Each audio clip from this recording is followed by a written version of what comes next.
Hey. What's up, everybody? Let me just check if I'm good. Got the mic right here. Give me one sec.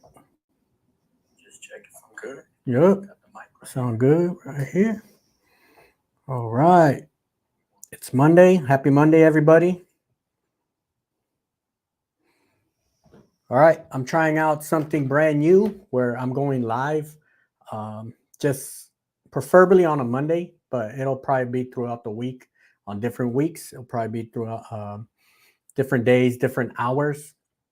I'll try to put some advanced time ahead of time, just so you can prepare and participate and be part of the live. All right. So what I want to do is just open up this hour, office hours, for questions, and I have a list of just my questions that I have. A lot of questions that I get on the YouTube channel. Okay, very good questions. So I do thank everybody that sends me questions. There are some questions that require research or me going back to a video. There's been times where I have to rewatch a video to know exactly what the question is really asking for, right? So I do appreciate everybody that continues asking questions. There's even videos from like 2 years ago where I still get questions.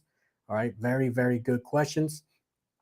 And sometimes I think they're so good that I think it's beneficial if I go into the live and actually talk about it, okay? Because sometimes it's not really easy to answer a question just with like typing in a sentence. Sometimes we kind of got to go in and talk about it even more.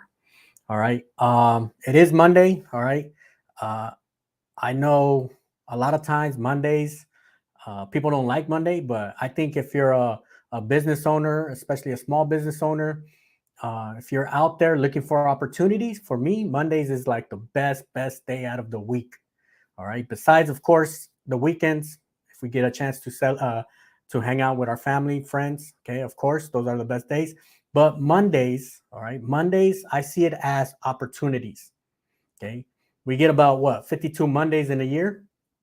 Okay. Out of those 52 Mondays, all right, I'll probably say 4 or 5 of those Mondays or those weeks are kind of, I would say, life changing, or especially in that year, it alters whatever direction you're going to. All right. So you never know what's going to happen this week. All right. So I'm always optimistic, and I'm always certain that something good is going to happen within this week. All right. That's kind of like the mentality that I have. And I know a lot of similar business owners and people just running and trying to achieving their goals. All right. They kind of have the same mentality too. All right. So I think this community that we have here, especially embroidery community, all right, very positive, very outgoing, and very goal oriented. All right. So I do want to say happy Monday to everybody. All right. Quick shout out, CJ. Happy Monday. Just getting into embroidery industry, and I'm not sure if I should research study what you recommended before getting started or learn things on the journey. All right. That's a good question. We'll get to that. All right. That's a real excellent question. Nelson de Colombia. All right. Colombia in the house. Barb. Hello, Barb. How you doing? Delma. Hi, Kelly. Maisha. All right. Were you self-taught or? All right. Good question right there. All right. Yeah. Appreciate the questions coming in. All right. We'll talk about, I like to talk about embroidery. All right. Here at the house, me and my wife, we run our embroidery shop here. Okay. I do a lot of the digitizing, the planning, the business side, any interaction with customers, questions, even issues and all that stuff, the other side of embroidery. All right. My wife, she does a lot of the production. All right. So I actually learn a lot from her. When she's hooping, she always has different tricks and different things to work around certain projects. All right. All right. Hold on. Kelly from New Jersey. All right. Happy Monday. Seth Dome. All right. I do have a question of the day just to kind of keep the chat moving. All right. I think it's an important question because that way I could kind of get an idea on how to answer certain questions and what route to go with. All right. And that is, let me put it up here. What embroidery software do you use? Okay, because I would say there's probably like 10 popular one, 5 real popular one, and then 10 like overall that people use. I use Wilcom 4.5. Okay, I've used Hatch before, so it's very similar. Okay, when I'm teaching on the Wilcom, I like to kind of go back in time when I used to use Hatch, and for the most part, a lot of the stuff that you see in Hatch, you'll see it on Wilcom. All right. I also have Embrilliance that I really haven't kind of dove too much into, but that is on my agenda to do, to kind of get, because I know a lot of our channel members and our subscribers, they have Embrilliance. So I do want to get into that, especially the text. All right. So, and I do have Chroma that I've used for a while, but I got to dive more into it. All right. Shell, Cochran. All right. Bam, bam. All right. So we have a lot of new embroiderers in the house. All right. Which would benefit most? Mighty Hoops, 8-in-1, or both? Easily Mighty Hoops. Okay. Mighty Hoops, polo shirts. My favorite, one of the most profitable garment you're going to work on is polo shirts, and the Mighty Hoops specializes in that. Just real quick, I know we have other questions here. I do have the 8-in-1, the 8-in-1 hoops. They're good, all right, but to tell you the truth, I haven't probably used one in 2 years, the 8-in-1, all right, where the Mighty Hoops, I use it like on a daily basis, all right. The only thing I don't like about the 8-in-1, they're good for certain specific situations, all right. Bags where the zippers are pretty tight or the bags are pretty tight and you can't really fit too much. You need that very small hoop, okay, very useful in that situation. But for the most part, what I don't like about it is you got to be very cautious that one little slip and you might lose registration, right? So you got to put clips, you got to work around it and really babysit and be there with that, with the garment that you're working with. And I wouldn't, if you do use the 8-in-1, not to go heavy on the stitching. All right. But we will get back to that question right here. All right. I'll put it down right here. All right. And Brilliance. All right.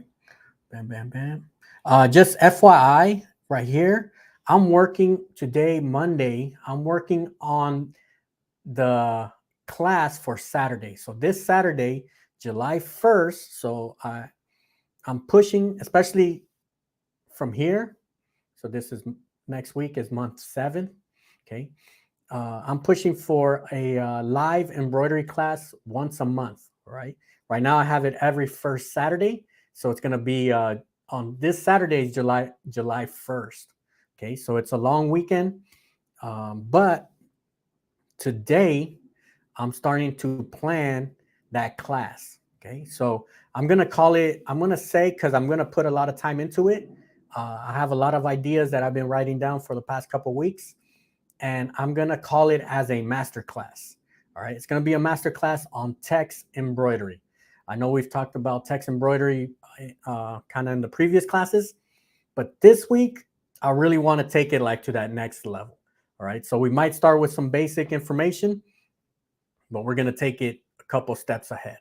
Okay. So that's kind of like what you see me working here on the side, because whatever, depending on what software you use, okay, you get a ton of fonts, right? But for the most part, we use like the same, I would say I use like the same 5 fonts. Okay. I use like the same 5 fonts. And then my go-to font is the Block 2 font, because when I put names on the back of hats, I'm pretty much using that one. Okay. But there's a ton, especially on the Wilcom, we have a ton of fonts. And I really want to dive deep and talk about all the different fonts that are out there. Okay. Pros, cons, when you would use a Block 1 versus a Block 2, or other similar block fonts, okay? Because there are other block fonts and everything has specific like uses for it. All right. So this week, so mark it on your calendar. This Saturday, 8 a.m. Pacific. That's 8, 9, 10 a.m. Central, 11 a.m. Eastern. Okay. This Saturday, July 1st. All right. So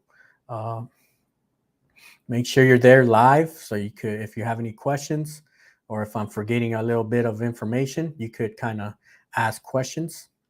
All right. And then FYI, for channel members, okay, that's really why I want to start early on the week for this class.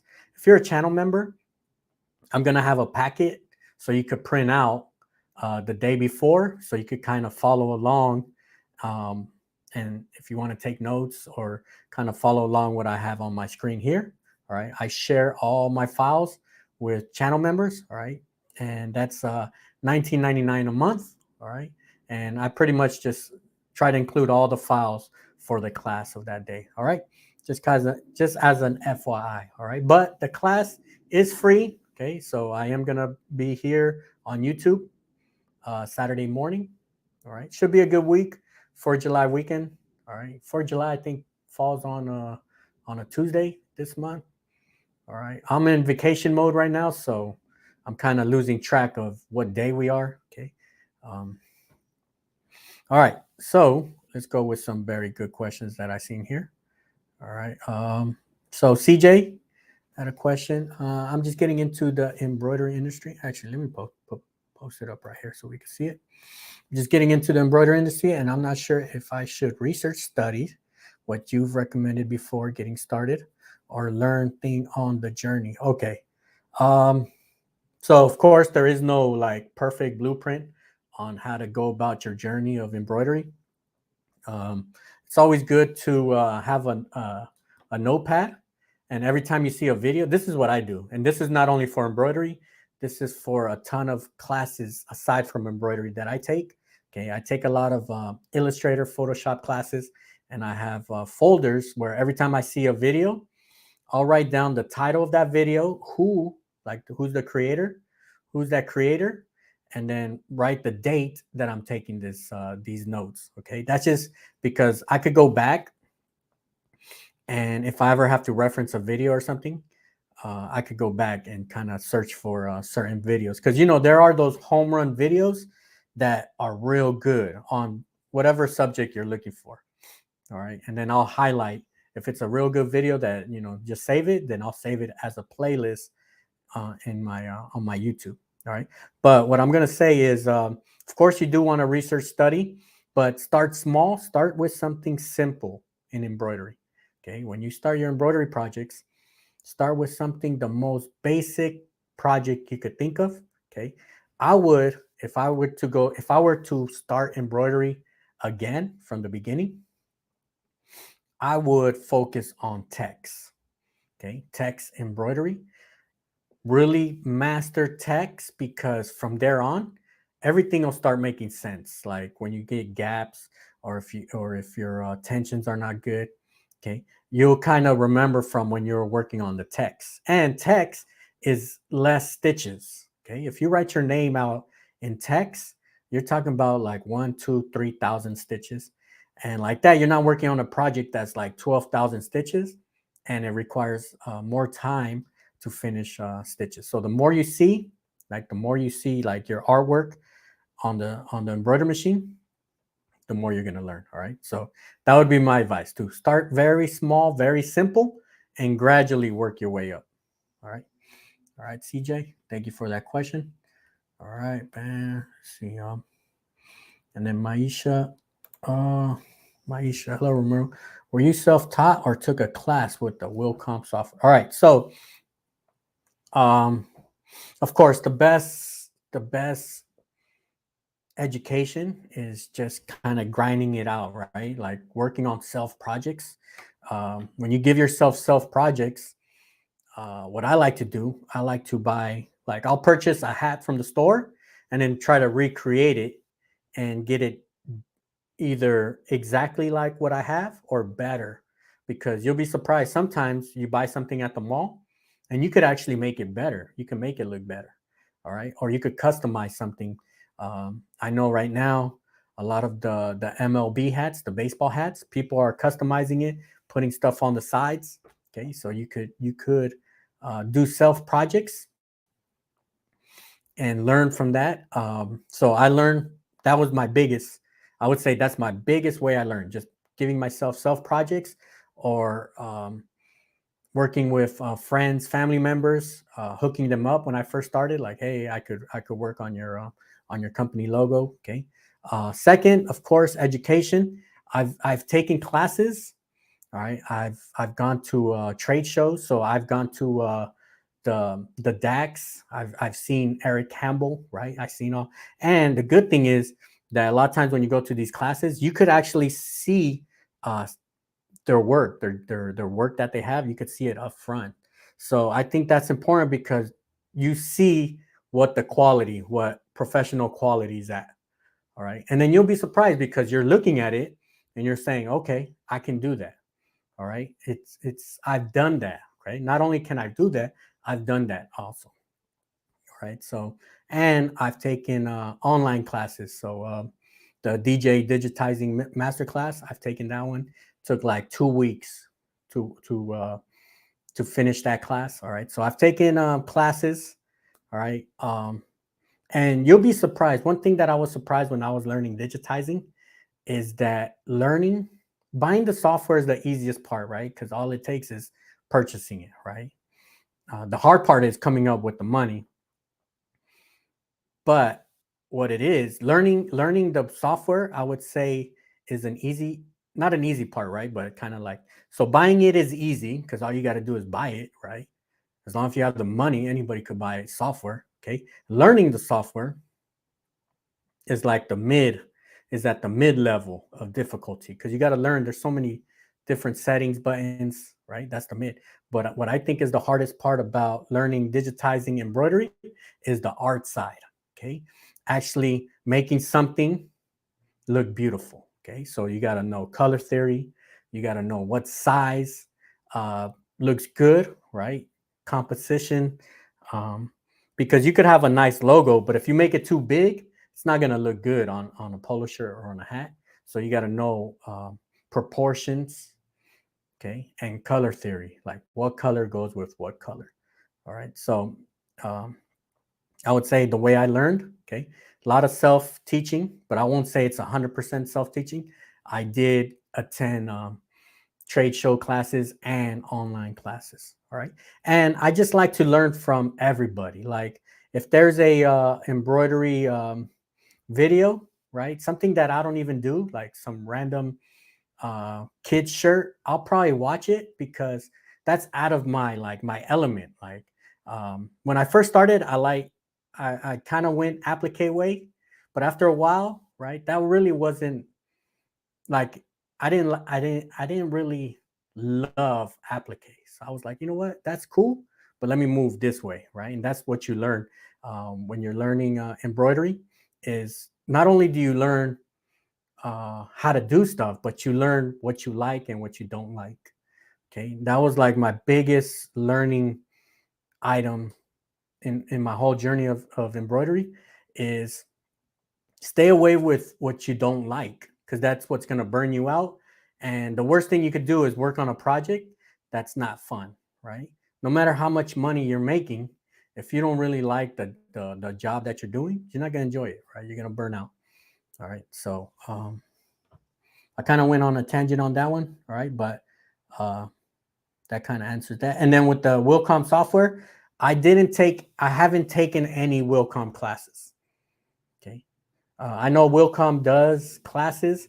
I've seen like the titles of the class, and sometimes I think self projects, you'll learn a whole lot more if you challenge yourself and give yourself self projects to do.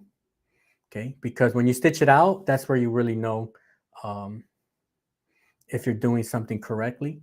And if you kind of know the basics, you would kind of understand how to fix certain things. Okay. And let me just add the best, actually, I kind of mentioned 2 ways that I learned, right?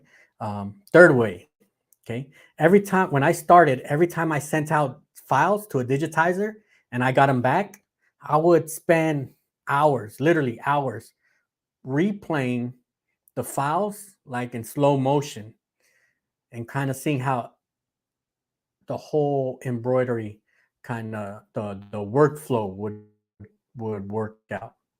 Okay, so I would say that's actually one of the best ways I learned. So I know a lot of us, we have a ton of files in our computers.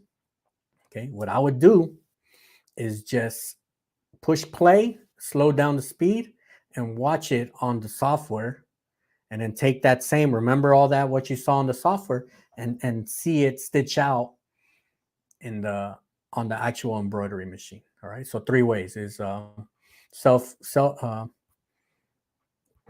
projects, self-made projects, attending classes, okay, online classes too, okay, and rewatching the files that you have from your digitizer, especially if your digitizer is very trustworthy, okay, um, you'll learn a lot you'll learn, okay.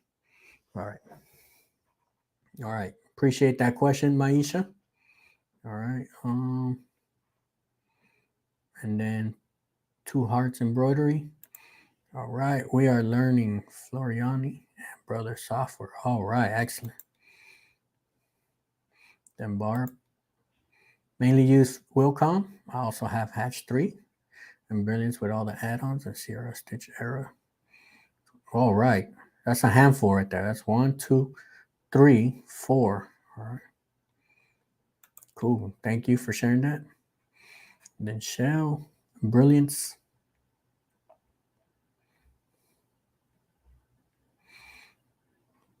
All right. And then this is an excellent question because this is kind of thinking future, right? This is like the big topic right now. And there's a ton of videos that are being pushed through YouTube right now, right? That's talking about AI.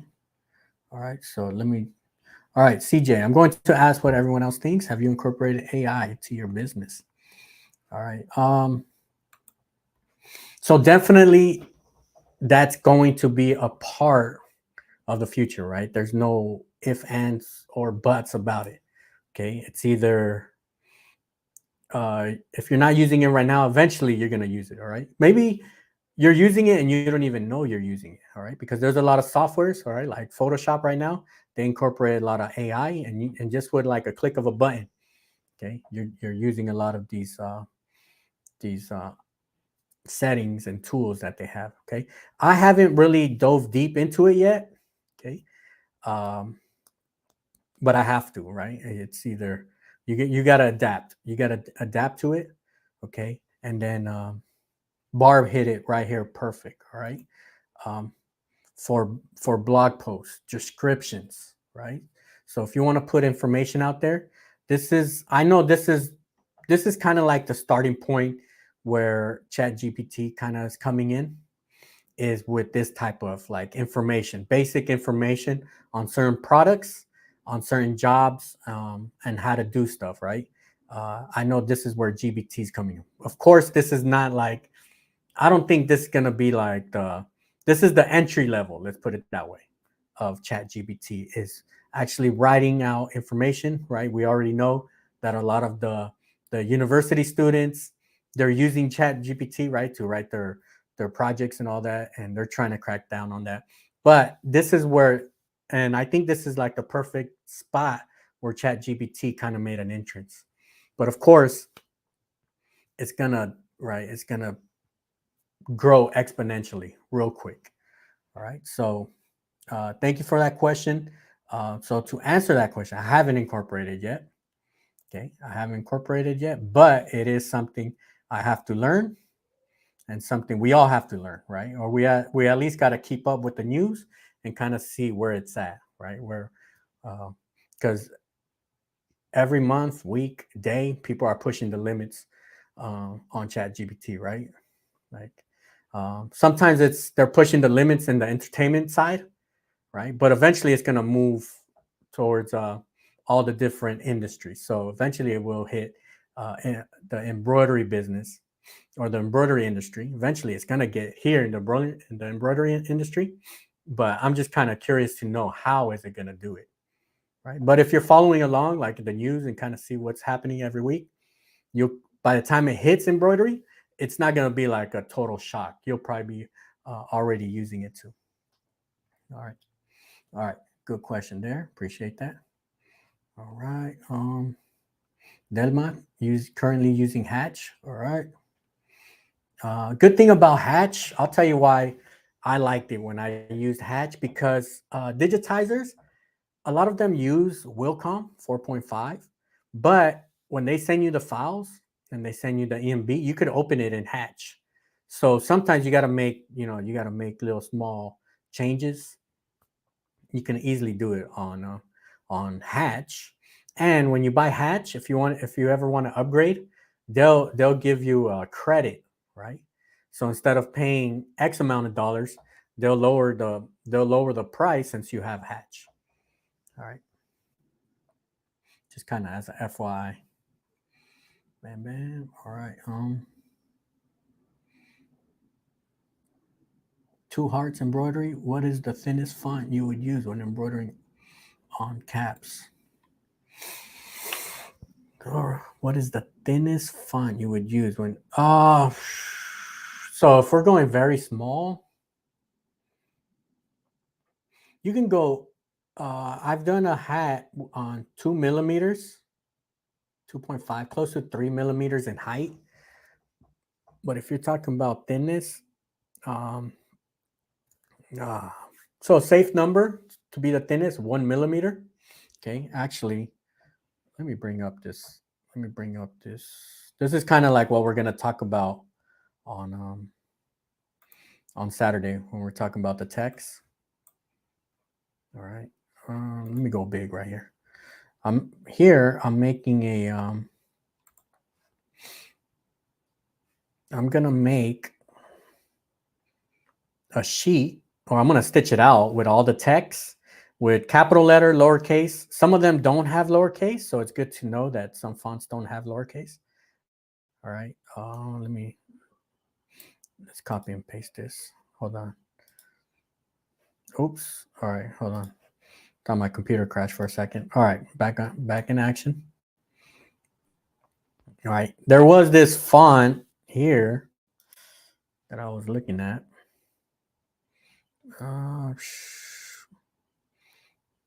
Let me find it. This is a very thin font. Let's see. Why is it? Microgram? No, hold on. Narrow block. Oh yeah, narrow block. Yeah. All right, look how thin this one is. It's small. All right, so height-wise, I'm looking at my bottom right. I'm at a height at 0.5, so it's fairly big, right? Like 1/2 inch is like a good size. I like to use for like hats, back of hats. So let's see what they give us here. Okay, so when we measure, let's go metrics. This is a real thin font too. Okay, we're looking at about 1 millimeter. All right, so this is kind of like, this is the size that I would say also. All right, so something like that. This would be called, what do we call this? Narrow block. So this is kind of what I'm doing right now. Narrow block. And then I'm going to stitch these out so we could all see the narrow. Oops, something wrong.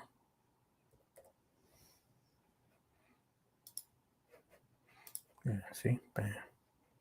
The only thing, it's thin, but it's like long wise, right? So it kind of defeats the purpose of going thin. But you kind of see it right here. All right. All right. So just to kind of answer that question, I would say 1 millimeter would be safe. I've gone smaller when you have to, but you kind of got to be careful. All right. Excellent question there. Oh, let's see. And then CJ, yep. Just kind of going back to the AI, good information. AI supercharged version of Google. You'll be able to find different AI. And then there was a good quote that, oh man, I just don't want to mess it up if I try to say this quote. I forgot who said it. Oh man, I should have written it down. I'm not even gonna try to say it because I'm gonna mess it up. Delma, future plans to go to Wilcom. All right. Yeah, I love Wilcom. And then if you go from Hatch to Wilcom, it's a very easy transition. All right, you're gonna be like, oh, okay. I think what I liked about Hatch versus Wilcom is just that I could put all my tools. So let's see. Let's go back here. All my tools right here. I have like all my tools available just with like a click up here, right? I don't have to use like drop down menus here, right? But it's not like a big, right? It's not like a big deal. You could still do the same stuff that you did on Hatch right here. All right. So yeah, that would be a good transition. All right. Let's see.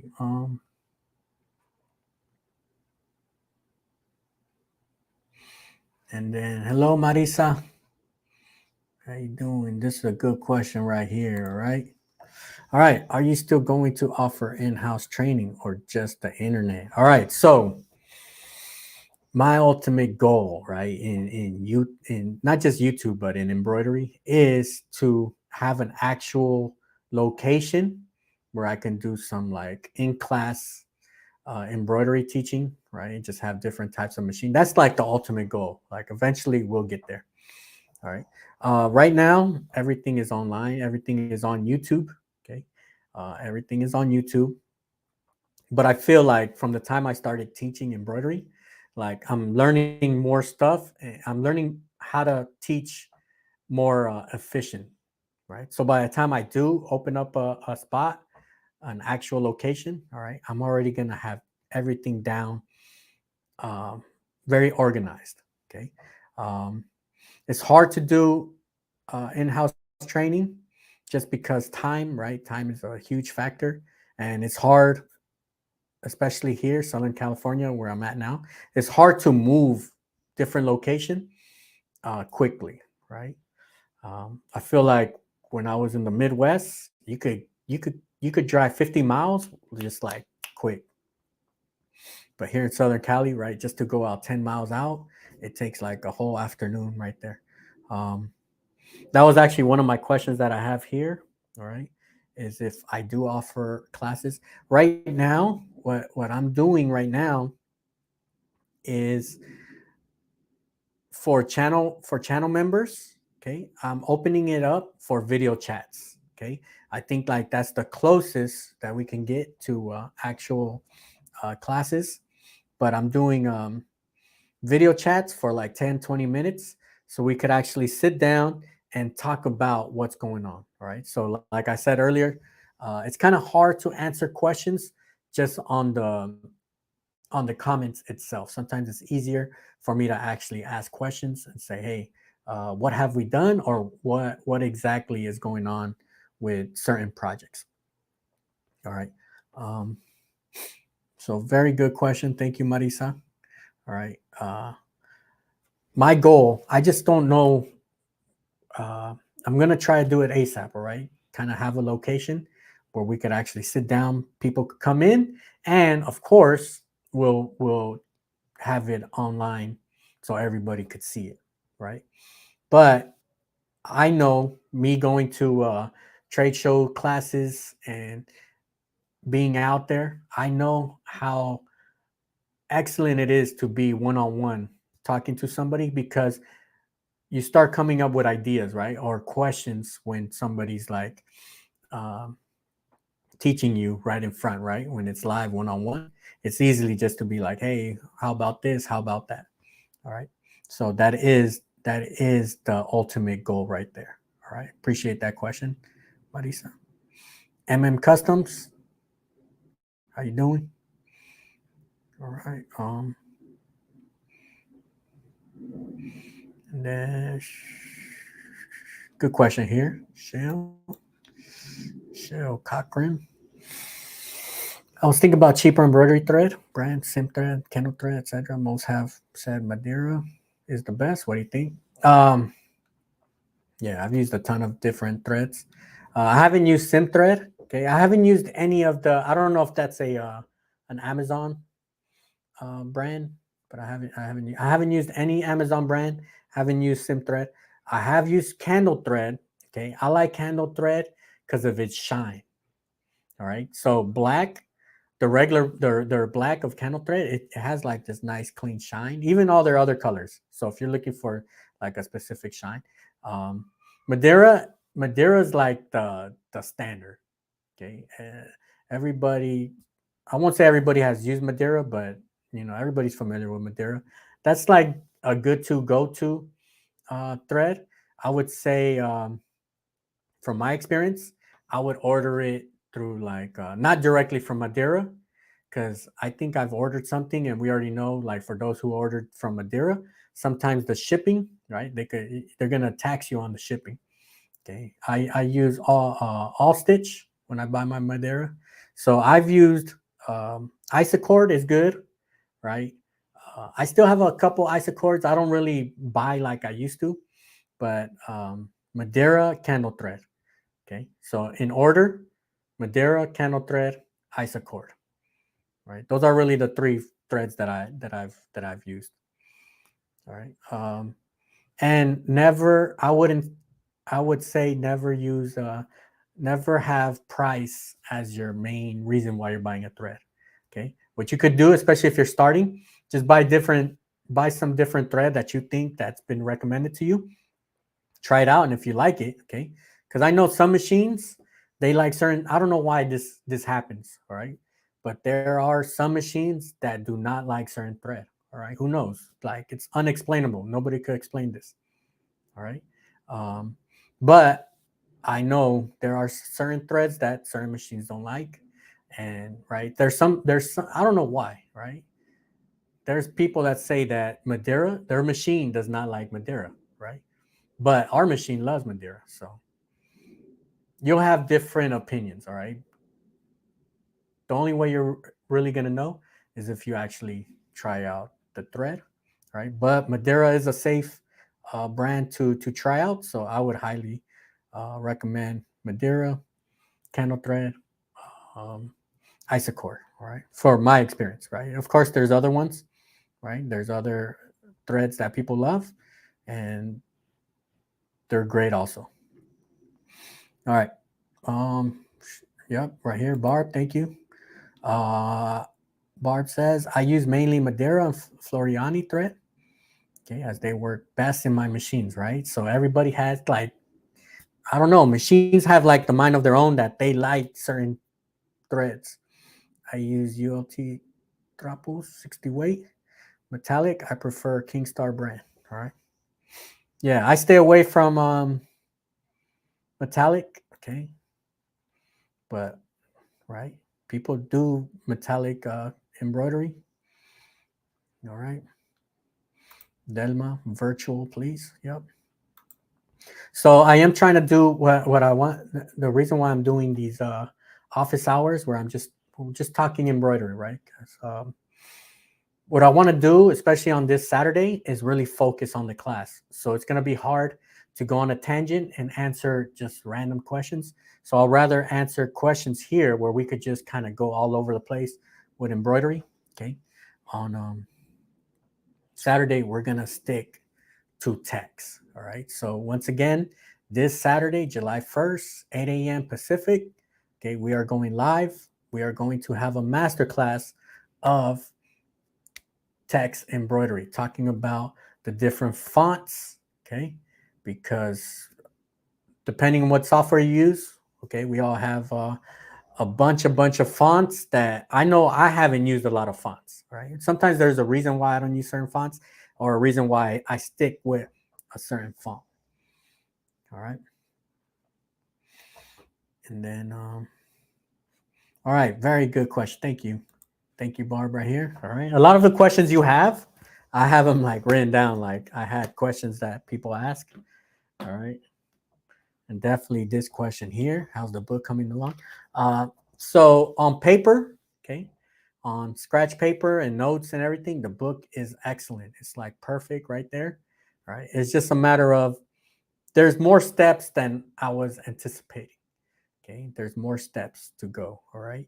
And I don't just want to put out a notes of a book, or I actually want to sit down. I'm looking for a graphic designer.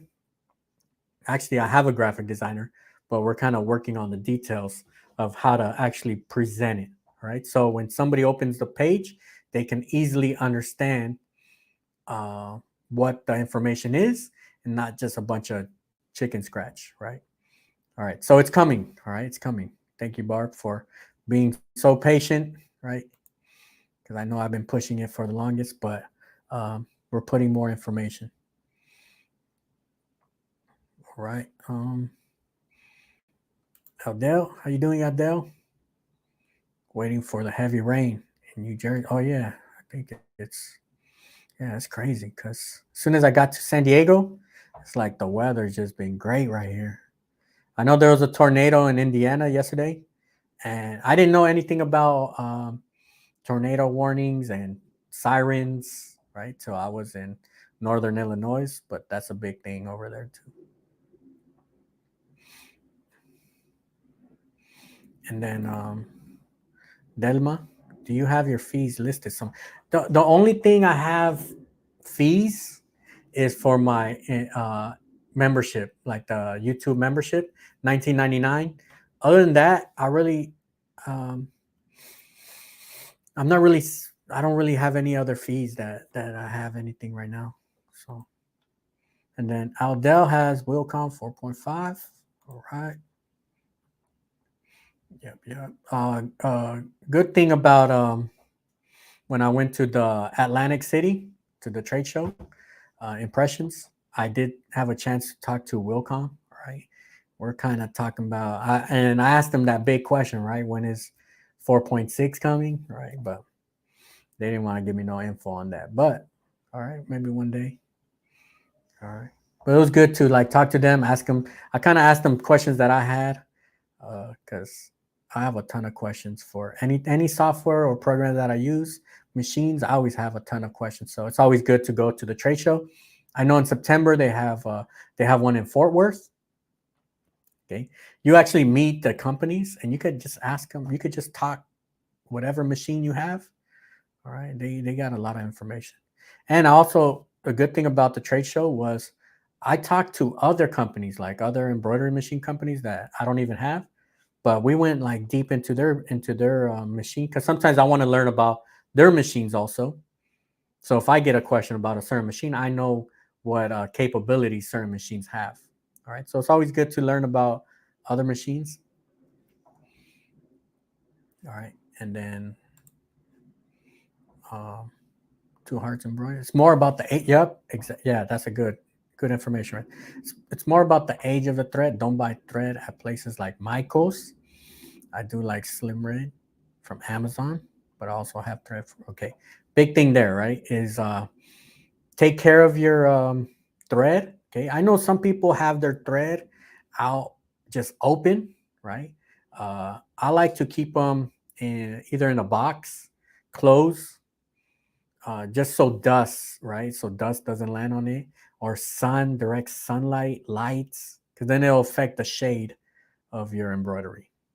Okay, but yeah, don't go Michaels or don't go to Joann's, right? They have specific for certain crafts, right? But for big embroidery projects, okay, you want to use your vendors, right? Everybody wants to have your go-to vendors.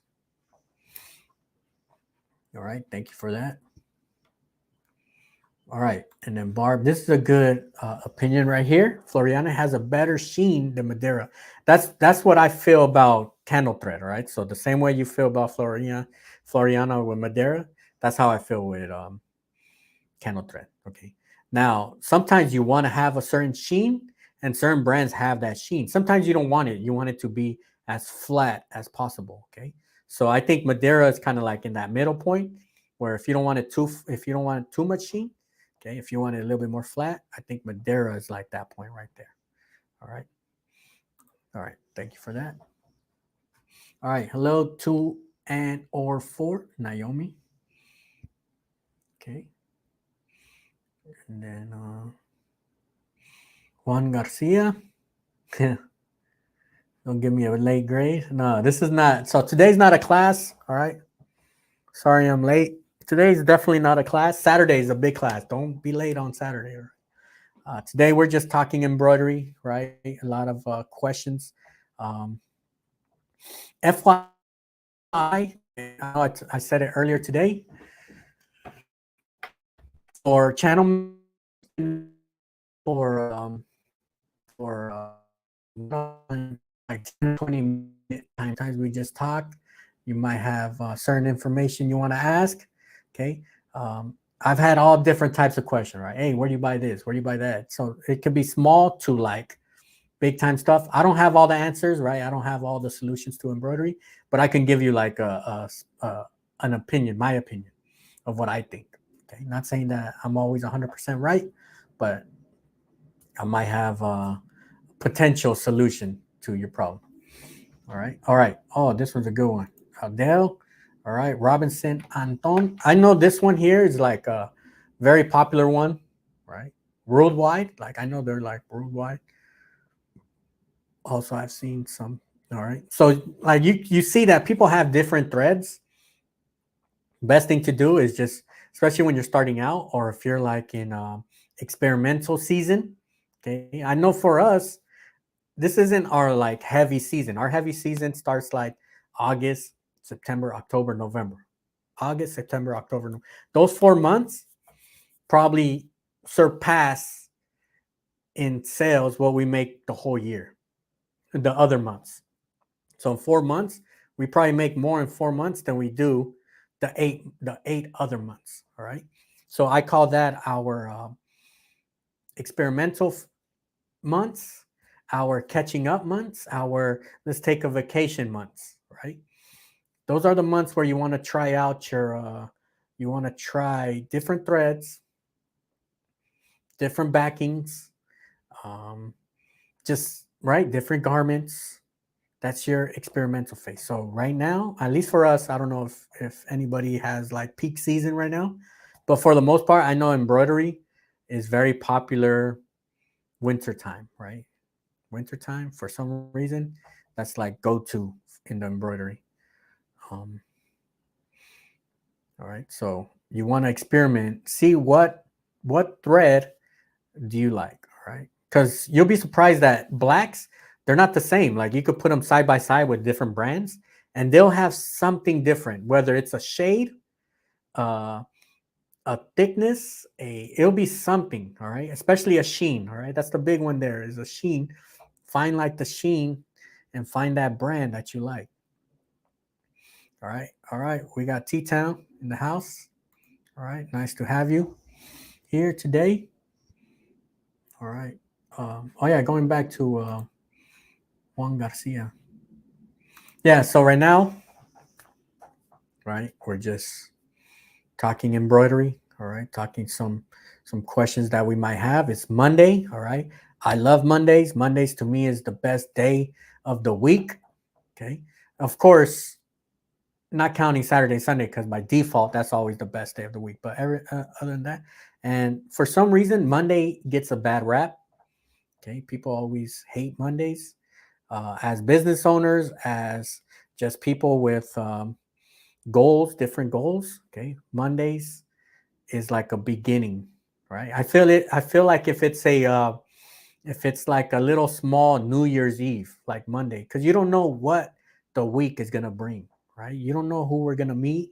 You don't know if a certain company or if a certain somebody is gonna call us, gonna send that email out of nowhere, right? And be like, oh wow. But as long as we're pushing, right, hitting our goals, right, opportunity just comes and comes knocking. All right. So we don't know if this is that big week that's going to happen. We just got to be prepared. All right. So I'm here Monday. Okay. But today is really no class, right? It's not, it's just talking embroidery. All right. And then Naomi, let's see. I've used Madeira and candle thread so far. I seem to have the same number of thread breaks with either brand. So, all right, man, that's right. Now, I'll say this, all right, because this might be a common occurrence, because I think it did happen to us, where we were getting thread breaks and we start thinking, is it the brand? Maybe my machine doesn't like this brand, because then, but in this situation, you're saying that both threads were giving thread break. Before I were to blame a brand, I would triple, quadruple check my thread path. Right? There has to be something. There has to be something that's causing that thread break. Okay. Because both of those brands, okay, I know we use, and we don't get issues like that. Yeah, we use Madeira and candle thread. It has to be. Usually when you get a thread break, has to be one of three things. Okay. Has to be thread path. So everything that your thread touches, okay, when it goes all the way around, everything that your thread touches has to be double checked. And if it's happening to all the threads, then most likely the common denominator is the bobbin. Okay, something has to be wrong in that area of the bobbin. Or one thread path. Bobbin is kind of with the thread path. Digitizing, I wouldn't go so quick to say digitizing. Hooping, but most likely, I would say with thread breaks, the number one culprit that I would investigate is the thread path, including the bobbin. All right, but you could try other brands. You never know, right? I've seen people say that there's the machine only likes one type of thread. Okay, and I've seen more than one person say that. All right, so a lot of people say that there's only one thread that a machine likes. All right, there's a lot of stuff in embroidery that I can't make sense out of, but if more than 3, 4, 5, 10 people are saying this, right? Hey, Philip. All right, appreciate that. All right, and then Juan Garcia. All right, appreciate this question. And then benefits of the membership. So we have a YouTube membership. It's $19.99 a month. And any of the classes that we have, I'll put the show notes, okay? Or any of the videos that we have. A lot of times we'll put projects that I'm working with. We'll put the file so you can follow along, okay? Like this one, the show for this Saturday, all about text, diving deep into text. All right, there's gonna be a show PDF printout so you can follow along, and kind of follow along with notes, taking it. All right. And then and Naomi, that's why I brought my commercial machine in March, because I knew I would have a learning curve. Yeah, so if you bought it in March, if you already have it now, then I would say at the very minimum, take you like 3 months to kind of get familiar with your machine. All right, just start basic, start very basic. And if you're trying to participate in the Black Friday sales, because that's number one sales like that month right there, like the holiday season, I would say make it as simple as possible. Do not offer everything under the stars. Okay, kind of select something that you're kind of that you like, that you think would sell. Right. If it doesn't go big, it's all good. All right. You're starting. This is your year one. Okay. And then Juan Garcia, I use Hatch. Want to change to Wilcom? Wilcom ES. Are you I'm not a reseller of Wilcom. I need to change from Hatch. Best thing to do is to contact. I had their business card because I had it from. But you could go on their website and I got it. Where did I put it? I actually just cleaned out my wallet, so I had a bunch of. I had good business cards too. But best thing to do: contact the Wilcom website. Okay, and then once you tell them that you want to upgrade from Hatch to Wilcom, all right, it's very easy breezy. All right, and then Barb. Yep, this is big one right here. Right, when you're getting thread breaks. All right. Everybody goes through this right here, right? You got to make sure your needles, right, facing correctly installed, right? There's like a certain sweet spot angle that machines like. Okay, you'll kind of see it. And all right, this is a good one here, T-Town. Thank you for this question here. Why does the bobbin not catch in spots? I have a hat that not catching every time in the same spot. Okay, couple things. Okay, I would say in certain situations, for example, if hold on, let me go bigger right here. If details, fine details, when you're getting those small stitches, if you're going too fast, it's not going to have time to connect. So if you see that you're getting small details or dense area, what I like to do is slow it down. Or 3D puff, I'll slow it down because since the densities are so close to each other, sometimes it doesn't have time to lower and connect. So I would say speed could be a reason. If it's on hats, sometimes I know the bill could push on the machine. So when it's trying to push, it's not going where it's supposed to go at. What you could do, if it's the bill, just kind of move, right? I know you've done a ton of hats, right? So, kind of like you got to mess with the bill. And then after you're done with it, like kind of bring it back to its place. So I would say speed could be a reason.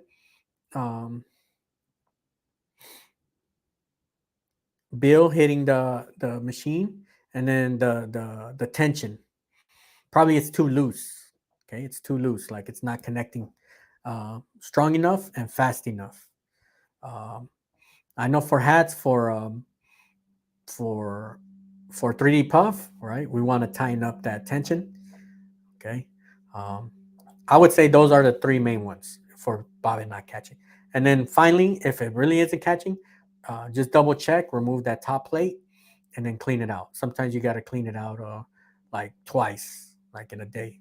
Okay, because for some reason it builds up dust in that area. Okay, because sometimes we just clean out the bobbin and we forget about that top plate. All right, so that's actually four reasons, right? And then see if it's just in that spot right there. Catch it, yeah, because you're saying catching spots. All right, very tricky.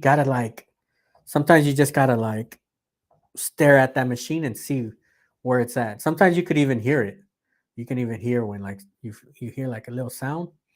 You might hear it when it doesn't catch. All right. All right. Hey, what's up, Hector? I'm gonna record my change to magnetic bobbins and has helped to have way less thread breaks. Yeah, hopefully you didn't jinx yourself right now, right? Yeah, so magnetic bobbin, yeah, for us too. Like we had issues too, but I've gone back to the paper ones, and for it works just as good too.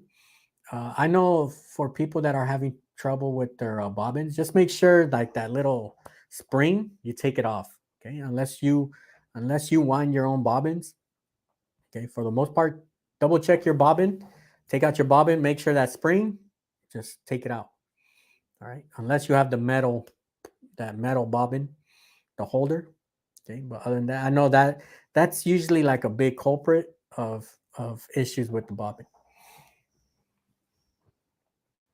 All right. Isocord. Yeah, Isocord is good. I know that's a big fan favorite. All right. We still have some, like certain colors that we have, but we've got mostly Madeira candle thread. All right. And then Philip, do you offer patch digitizing? I don't offer digitizing as a service. I just do in-house digitizing. I'd like to make some Velcro back ones. Yeah, there's for Velcro, there's a couple extra. I don't work with Velcro. Okay. But there are certain equipment that you could have to make Velcro a little bit easier. Okay.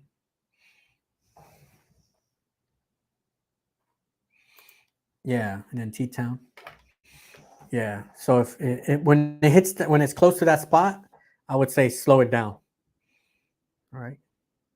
Yeah, because if you're going to 800, drop it down to 500 and just check just see if you give it some time, especially if it's in the same spot.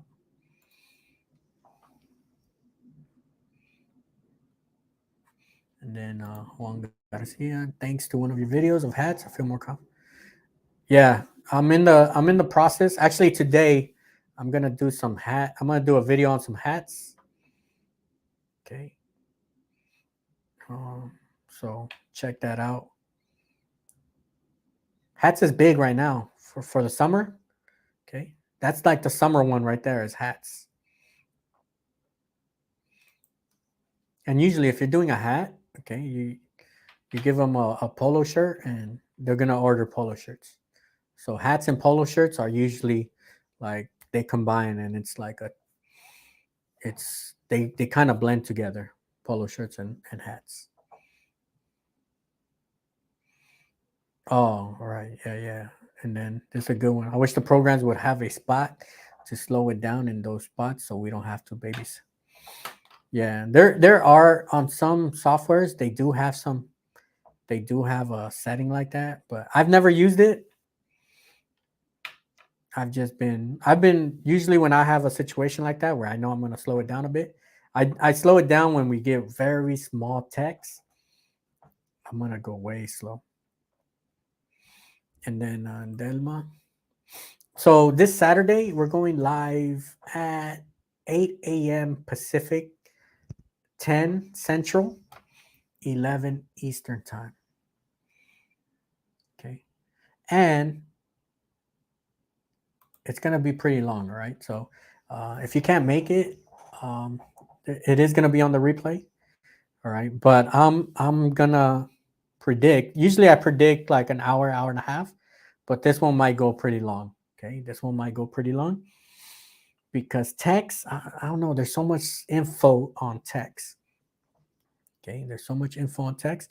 And the more I'm like writing these notes, the more I kind of go deeper and deeper into like different topics. And then particular brand of polos I like, of course, we always have your Adidas and Nikes, right? Usually with those, they're like the 100% poly, like the real stretchy ones. Okay, I'm gonna say those are customer favorites. Okay, because of course they don't really know the blanks, right? Like the general public, they don't know blanks. They only know certain brands and they know the Nikes. So SNS and Samar, right? They sell those two. But for embroidery, to sell embroidery, right, as a project, I like Port Authority. To me, Port Authority is perfectly made for embroidery. Okay. And then, like I said in my last video, I like 60-40 blend because it's not too thick and it's not too thin like those 100% polyester. 60-40, I think, is the sweet spot. Like, and you could put a good amount of stitches on it without worrying too much about puckering. All right. And then thank you for sharing this T-Town. My favorite is ST650 100 polyester for my shops I do work for. All right. If you could share what brand is that? All right. And then Barb, I do appreciate this one too. Sport Tech brand. All right. I have some sport. I've done Sport Tech on the 100% poly. Real good. I think Sport Tech is SNS, if I'm not mistaken. Sometimes I get my Sanmar and my SNS, like the brands, because they have different type. Okay. Yep, there you go. Sport Tech. Appreciate that, T-Town. Now, what I would say, okay? What I would say. This is what I do, all right? This is how I came up with Port Authority as my go-to brand. Is I went to Sanmar, I went to SNS, and I bought one of every polo shirt, right? It could be pricey. It is pricey, right? You have to buy every polo shirt because you go to the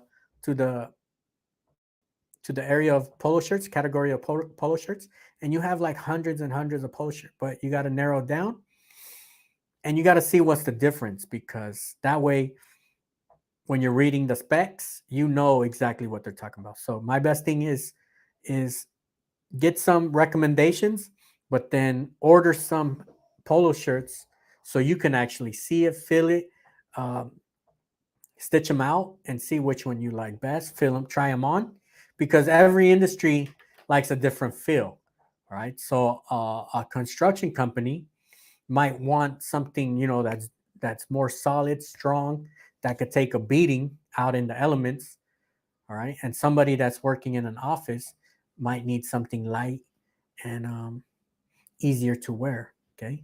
So you got to know like your customer, you got to know your industry, all right? And just kind of know how many thread, right? Because once you go real stretchy, you don't want to pack a lot of thread on your embroidery machine, on your shirt. All right. All right. Yeah. So Sport Tech, Sanmar. And then you could order, right? You could order your catalogs from the company.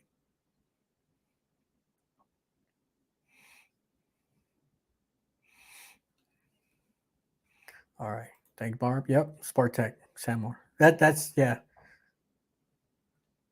a very popular one.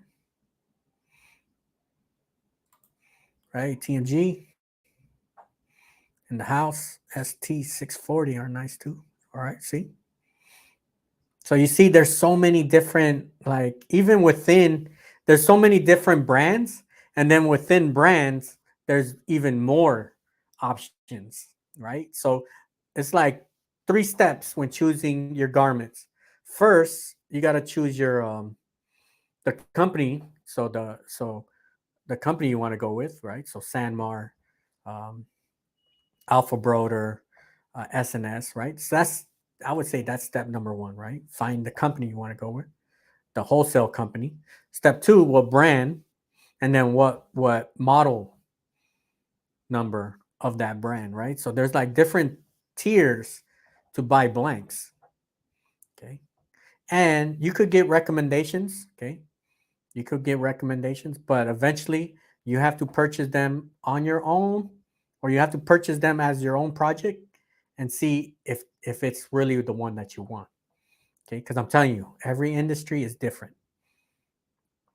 Okay. Yep. So that's what T-Town, right? Most of the shops I do work for in the heat, so they want to feel good. Right. And then you got to know, because a big question is, hey, do they run small? Do they run big? So you got to try them on, right? You got to be familiar with polo shirts. And that's not only polo, right? Whatever you sell, you have to know. That's the big question. Do they run small? Do they run big? So you got to actually wear them or give them to people. Like, let's say if you're a size small, order an XL, double XL, and give it to somebody that's that size and tell them, hey, is this something that fits you? Okay. So Port Authority, I like them because they make them a little bigger, right? It's always better to order shirts or garments a little bit, something that fits a little bit bigger, okay? Because something that's bigger, somebody can wear it there's a bigger chance for somebody to wear something that's a little bit bigger than it is something that's fully tighter. Okay. And sometimes between sizes, like between medium and large, sometimes there's a good big gap in between. All right. So it's I would say it's safer for a customer to buy something that's slightly bigger than something slightly tighter. All right. And that, I'm telling you, that goes for everything, even for hats. All right. And then T-Town 640 is my next one too. All right. So these are all, you can make like notes, mental notes. Put down T-Town shirts, recommended this one, and then check for yourself. See, hey, oh, this one does look pretty good. Okay. Because I'm telling you, that's the way something feels. Okay. Different industry is going to require different types of weight and feel. Yep. And there's a good one here. Adele, thank you. People want high quality sweatshirts, but want to pay the low. So I have in my storage, I have boxes of cheap, I wouldn't say cheap sweaters, but economical, the ones that people want to pay, or right, the ones that people say, oh, well, over here I could get it for like $5. But I got to a point where I don't want to sell those anymore because the stitching, they're not even straight. Like the neck collar, right, on the hoodies, if you buy like economic, I won't even say cheap hoodies, okay, because like the safe word that companies use is economical quality, right? The stitching comes out all crooked, and then when you're trying to line it up in the embroidery machine, like it's near impossible, right? You just gotta kind of go with your gut feeling, okay? But the more somebody wants to save, the less quality you're gonna get, right? And then that's a good one, right? You want the good quality. What I would say is, this is our experience. We stay away from people that are just pushing for trying to save a buck. As soon as we hear a code word, um, they want to go lower. Okay, we just recommend them somewhere else, right? Because you start ordering these cheap garments, okay, it's gonna look bad on the embroiderer, okay, especially with hats, okay, because there was a time where we purchased some cheap hats. No, somebody gave us hats, okay, and we could tell that they were cheap, and as we hooped them, okay, they literally just ripped. Like as we were hooping them, they ripped apart. Like you could see all the seams coming apart. We're like, hey, what is this? Right. And then this is a good one here, Barb. Good substitute for the Richardson hat are the Camel 707 from Dallas Shirts. All right. This is all good information. Even if you don't need this information, it's good to know because this is actual people out in the field doing real work, okay, putting out this information because sometimes you want to check out other companies just in case something's not available, or maybe a different company does it better, okay, or it has a different feel. All right. So thank you for that, Barb. And then let me see. How do you digitize and embroider dry? Just normal. How do you digitize and embroider dry fit caps? They're soft and stretchy. Any step. The only thing, like always, center out. Okay. You don't want to go too heavy. Anything that's super stretchy, you don't want to go too heavy. Maybe use 2 stabilizers instead of just your traditional 1 for hats. Go with 2. Just for example, like for dad hats, that's a little bit stretchier. Doesn't have the buckram. Okay. So I would say use 2 stabilizers, 3 ounce for hats, and then just make sure you're digitizing from the center out.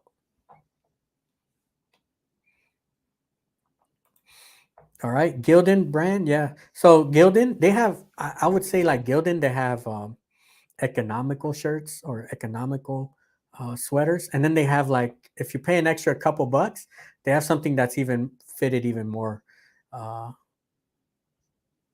clean or more symmetrical, where stuff isn't, you know, kind of like sideways on the stitching. All right. And then all my youth teams get Sportex performance shirts. Right.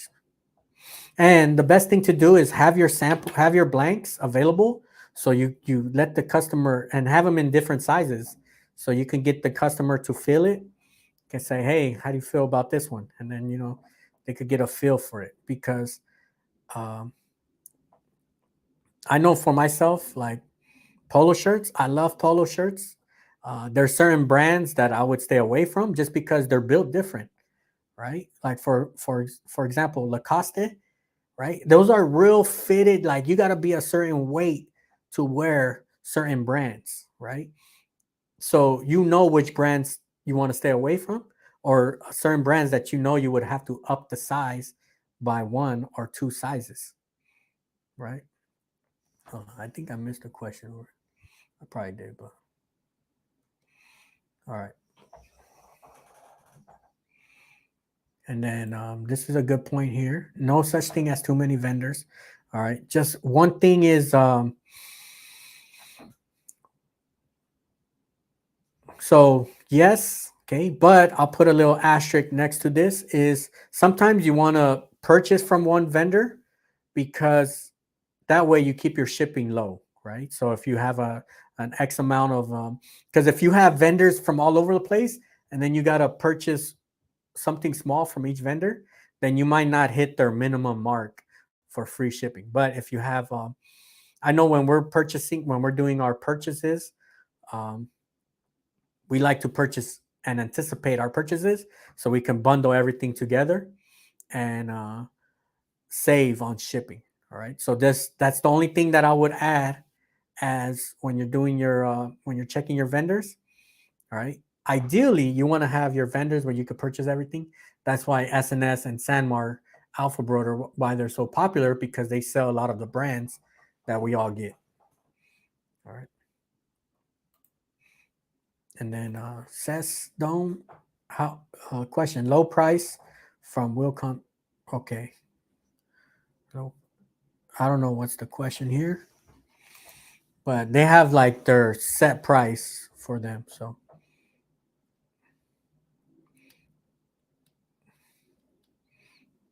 yeah, so Aldell, favorite sweatshirts are on the West Coast, so time and yeah, so it's gonna add like a day or two, right? If you're on the other side of the coast, and time, just like those 3 hour difference, sometimes play a role too, because the end of the day happens different at different times. And then T-Town, thank you for sharing this information. All right, because all right, well, let me first read it here. You're talking hats, 104C, 104S from Augusta. All right, that's a new one. Okay, that's a new one. That's not really one that I see a lot of people getting. I do have my Augusta catalog here, so I'm gonna check this out. I think they are way better than Richard C, and they have a big sale going on right now for it. See, so this is all information you want to kind of make a note of. All right, because a lot of times we choose brands because that's like the standard that we're used to, right? But I know right now there's a lot of companies that are coming up, and they're building certain fits for certain people. Okay, so there's going to be some hats that fit better for a specific type of industry. All right, especially like construction. All right, construction, they like a whole different type of fit and a different weight. All right. Then Wilson, Chroma is free. No, I don't think Chroma is free. They give it to you if you buy a machine, right? So you're purchasing it through the machine. All right, but they have like they have different levels, Chroma. All right, but no, it's not free. And then my least favorite is Bayak Canvas. All right. Yeah. So I would say I know Bella Canvas um, for like heat pressing, right? I know it's a favorite for that one. Of course, embroidery, we're gonna have different type of requirements. All right, we're thinking something that's more heavy. Okay, I know that they do make sweaters. They have a different feel, right, or a different stitching, right? Their thing. I know they're made like to be longer and more like they're gonna say fitted, right, or the term more fitted. Okay. Um, but yeah, it all depends what industry because there's certain industries that want that fit. Okay. And then yep, with Barb. Thanks, D-Town. Yeah, I'm gonna have a double look. I'm gonna check it out again, Augustus. I have their catalog here. I just really haven't dove into their hats. Okay, because they do a lot of the Augusta. They do a lot of those Coach jackets. I know we use them for that one. All right. And then it's recommended to me to have local vendors. So to have local vendors, I think that's very useful, or you're able to do that if you live like in a big city, right? Big cities usually have the vendors there where you just show up and you purchase your stuff there. Um, I know for us, as long as you don't have to, your turnaround isn't like same day, okay, or you have your stock available. I know for us, just ordering online, because anytime we have to step out of the house to do business stuff, all right, it's just taking time out of actual production time. um, so me personally, I like to do everything online. I've never had to do local vendors, but if you do live close to where vendors are at, and if your customer requires something like same day or next day and you need to have it, then yeah, might be safe to look for something that's local. Okay. And then Naomi, I'm bookmarking as we, yep, this is like, I'm telling you, to get information where people that are actually working in the field, to put out information, because we all learn through our mistakes, right? So when people give recommendations, all right, I'm pretty sure uh, a lot of us, we've ordered stuff that when we open it up, it's like, yo, what is this? Right? This isn't what I thought it was. Okay. So by somebody giving you a recommendation, especially somebody that's been in the game for a while, okay, very useful information. All right. Yeah, and then yeah, this is a good one. Thank you for this one, Aldell. Sanmar has a showroom, right? So there's certain areas, if you live close to a certain area, you could drive up and actually feel for yourself and feel um, the different brands, different companies, all right? Because it's overwhelming. You go to the websites, and I won't say the worst thing, but something I wouldn't recommend is, because I've done it, right? If your customer really doesn't know what they want, or they don't want what you recommend, right? Sometimes you're gonna. I've sent them the link to Sanmar, to SNS, and SNS, they'll put like the retail price, so there's really nothing big about that. But I've given them the link and they choose what they want. Okay. I've done that when they can't really, or they don't want the stuff that we're recommending, or they want to see what else is out there, right? But it's hard if you don't really know certain garments, if you don't know what's the difference between the weights, just little small details. Okay. It's kind of hard for them to make a decision like that. And usually they're going to go with the cheapest stuff. So sometimes you don't want to give them a link like that. All right. Um, and then I understand that there is always work for good embroidery. Yeah, I'm gonna say this is my personal experience. Right, everybody has their own personal experience. we've never had to advertise. Like I've never had to. I eventually, like this year, I do want to make business cards. I never made business cards. I never made anything to promote my business, because when we started, okay, with the first company or with the first job that we did, that brought in like 3 customers. And then those 3 customers brought in more customers, and it just like avalanched its way down, right? And I think the best way of promoting your company and to get business is just to be good. Be good at what you do, and jobs come in, right? And the best thing that you want is for somebody to call in, right? Call in requesting a project, okay? Because once you have to promote your business, okay, you have to, you don't have to, but big chance if you're promoting your business, a lot of time it's like a special or a discount that comes with that. Hey, come shop with us and we'll give you X amount of discount, right?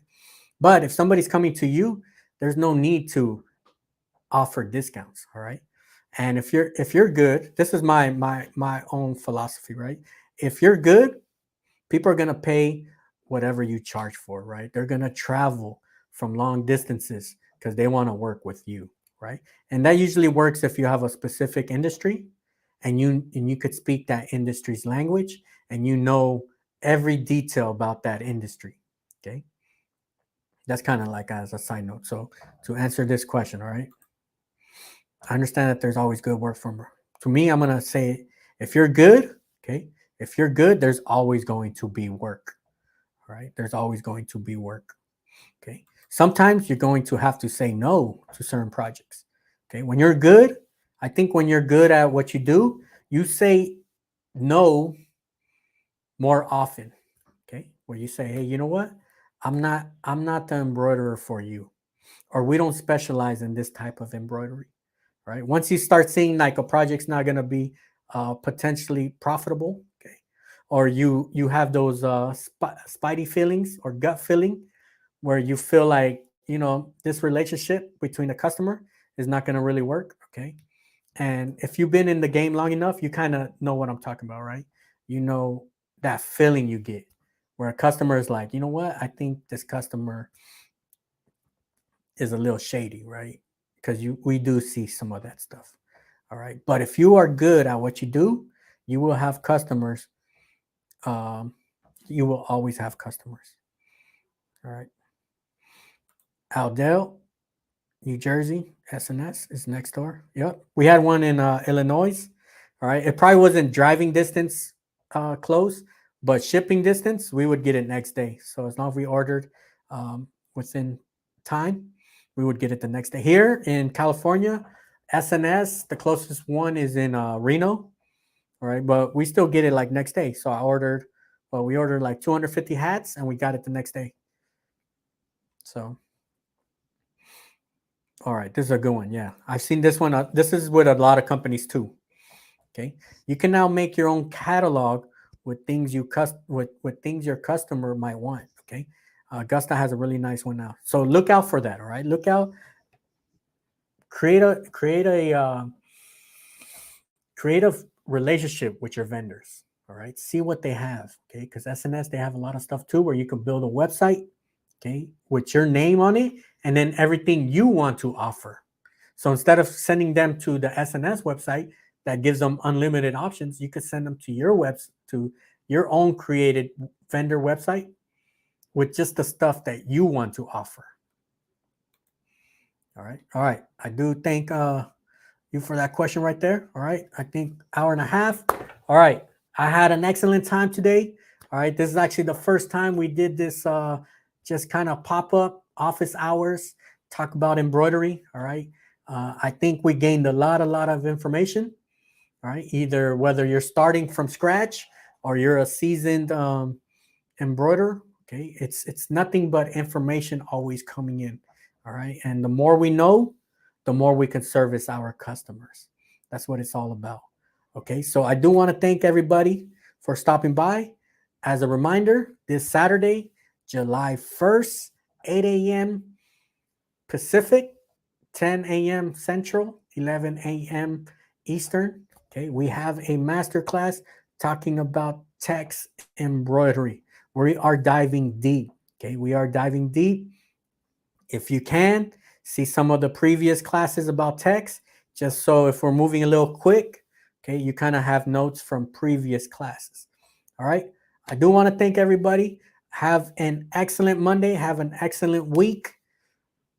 And I'll catch you on the next one. Peace out, everybody.